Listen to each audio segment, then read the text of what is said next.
சிரத்தையின் சக்தி a story of devotion. அத்தியாயம் 1.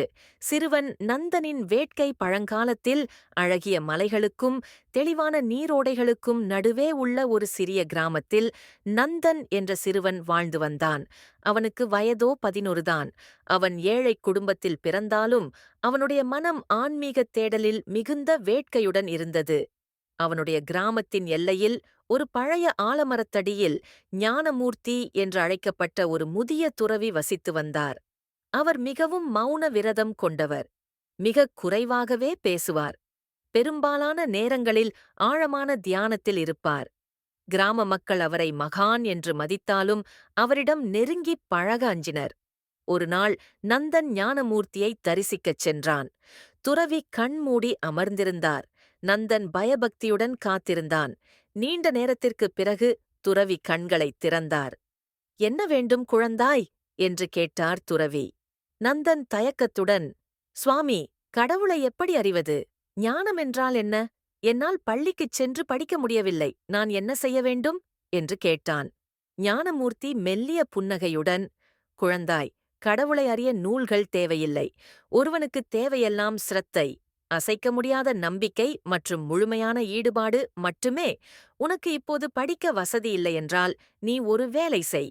நம் கிராமத்தின் அருகில் ஒரு பாழடைந்த சிவன் கோவில் உள்ளது அல்லவா? நீ தினமும் அங்கு சென்று ஒரு தீபத்தை ஏற்று உன் முழு மனதுடன் எந்த எதிர்பார்ப்பும் இல்லாமல் அந்தச் சுடரைப் பார். இதைத் தவறாமல் 1 வருடம் செய். பிறகு என்னிடம் வா" என்று கூறினார். நந்தனுக்கு ஏமாற்றமாக இருந்தது. தான் ஒரு பெரிய இரகசியத்தையோ மந்திரத்தையோ எதிர்பார்க்க துறவியோ ஒரு சாதாரண தீபம் ஏற்றச் சொல்கிறார். ஆனாலும் அவன் மனதில் ஞானமூர்த்தியின் வார்த்தைகள் ஆழமாகப் பதிந்தன. அவர் சொன்னபடி செய்ய நந்தன் முடிவெடுத்தான். அத்தியாயம் 2.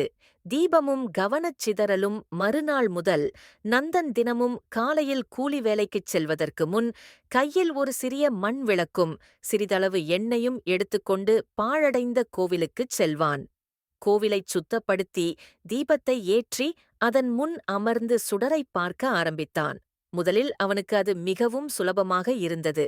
ஆனால் சில நாட்கள் சென்ற பிறகுதான் அவனுக்கு அந்தச் செயல் எவ்வளவு கடினம் என்று புரிந்தது. அவன் தீபத்தை பார்த்துக் கொண்டிருக்கும் போது அவன் மனம் ஓட ஆரம்பித்தது. "எனக்கு இன்று கூலி கிடைக்குமா? என் தாய் கொடுத்த பழைய உடையை எப்படித் தைப்பது? இந்த ஞானமூர்த்தி சும்மா நம்மை ஏமாற்றுகிறாரோ? இந்தச் சின்ன விளக்கிலிருந்து என்ன ஞானம் வந்துவிடப் போகிறது?" அவனுடைய எண்ணங்கள் ஈசல் கூட்டம்போல் பெருகி அவனது கவனத்தைச் சிதைத்தன. ஒரு சமயம் ஒரு பூச்சி விளக்குச் சுடரை நோக்கிப் பறந்து வர நந்தன் அதை விரட்டினான்.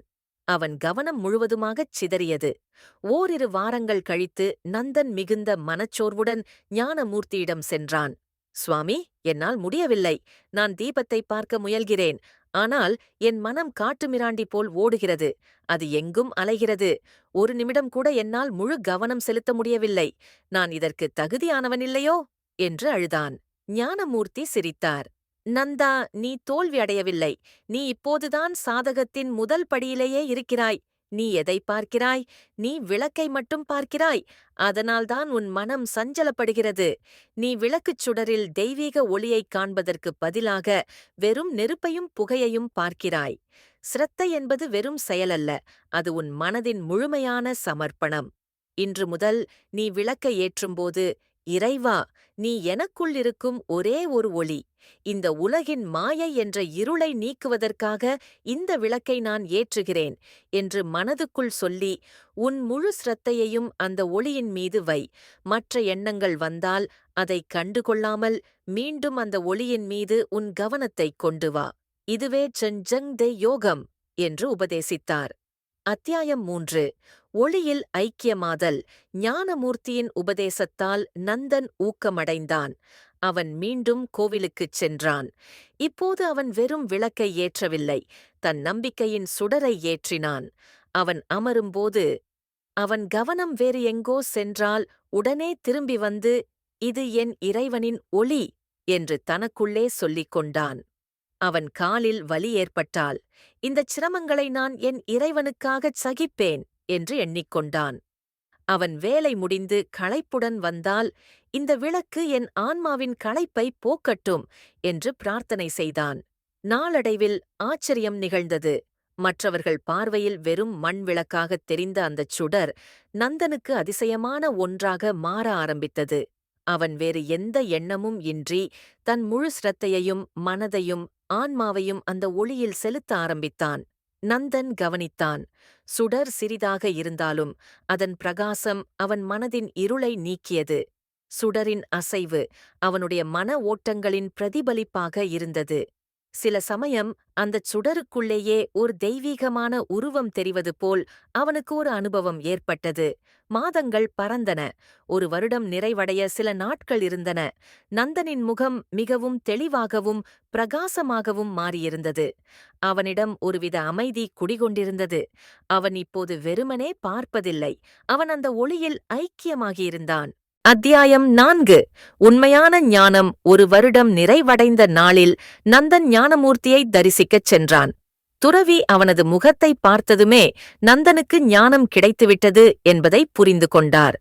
நந்தா, நீ வெற்றிகரமாக உன் தவத்தைச் செய்து முடித்துவிட்டாய். நீ அந்த ஒளியில் என்ன கண்டாய்? கடவுளை பார்த்தாயா என்று கேட்டார். நந்தன் இப்போது பேசும்போது அவனுடைய குரலில் ஒருவித தெய்வீக அமைதி இருந்தது. சுவாமி, நான் கடவுளை பார்க்கவில்லை என்றான் நந்தன். ஞானமூர்த்தி புன்னகைத்தார். அப்படியானால் சுவாமி என்று நந்தன் தொடங்கினான். முதலில் நான் ஒரு விளக்கை மட்டுமே பார்த்தேன். பிறகு உங்கள் உபதேசத்தால் நான் ஸ்ரத்தையுடன் பார்க்க ஆரம்பித்தேன். அப்போது நான் அந்த விளக்குச் சுடரில் எதை பார்த்தேன் என்றால் அது வேறு எதுவுமில்லை, அது நான் மட்டுமே. என் முழு கவனத்தையும் ஸ்ரத்தையையும் அன்பையும் அந்த ஒளியில் வைத்தபோது அந்த ஒளியானது என் உள்ளத்தின் ஒளியாக மாறியது. நான் இப்போது எங்கு நோக்கினாலும் என் சக மனிதர்கள், இந்த மரங்கள், மலைகள், நீங்கள் அனைத்திலுமே அதே ஒளியின் பிரதிபலிப்பை பார்க்கிறேன். கடவுள் எங்கும் இல்லை, அவர் என் உள்ளே இருக்கிறார் என்பதை புரிந்து கொண்டேன். ஸ்ரத்தை என்பது வெளியிலிருக்கும் கடவுளை உள்ளே கொண்டுவரும் ஒரு பாலம் என்று புரிந்து கொண்டேன். ஞானமூர்த்தி எழுந்து நந்தனை ஆறத் தழுவிக்கொண்டார். நீ சரியானதைக் கற்றுக்கொண்டாய் குழந்தாய். நீ ஒரு ஏழைச் சிறுவன். உனக்கு பெரிய தத்துவ நூல்களோ மந்திரங்களோ தெரியாது. ஆனால் உன்னுடைய அசைக்க முடியாத ஸ்ரத்தையே உனக்கு உயர்ந்த ஞானத்தைக் கொடுத்துள்ளது. அதுதான் உண்மையான பக்தி. செயலின் அளவு முக்கியமில்லை, அதில் நாம் செலுத்தும் ஸ்ரத்தையின் ஆழமே முக்கியம் என்று ஆசீர்வதித்தார். ஆகியாந்த நீதி. ஆன்மீகப் பாதையில் நாம் எவ்வளவு பெரிய செயல் செய்கிறோம் என்பது முக்கியமல்ல. நாம் செய்யும் எந்தச் சிறிய செயலிலும், அது வேலை செய்வது, சமைப்பது அல்லது தியானம் செய்வது, நாம் எவ்வளவு முழுமையான நம்பிக்கையுடனும் அர்ப்பணிப்புடனும் சிரத்தை இருக்கிறோம் என்பதே கடவுளை அறிவதற்கான திறவுகோல் ஆகும்.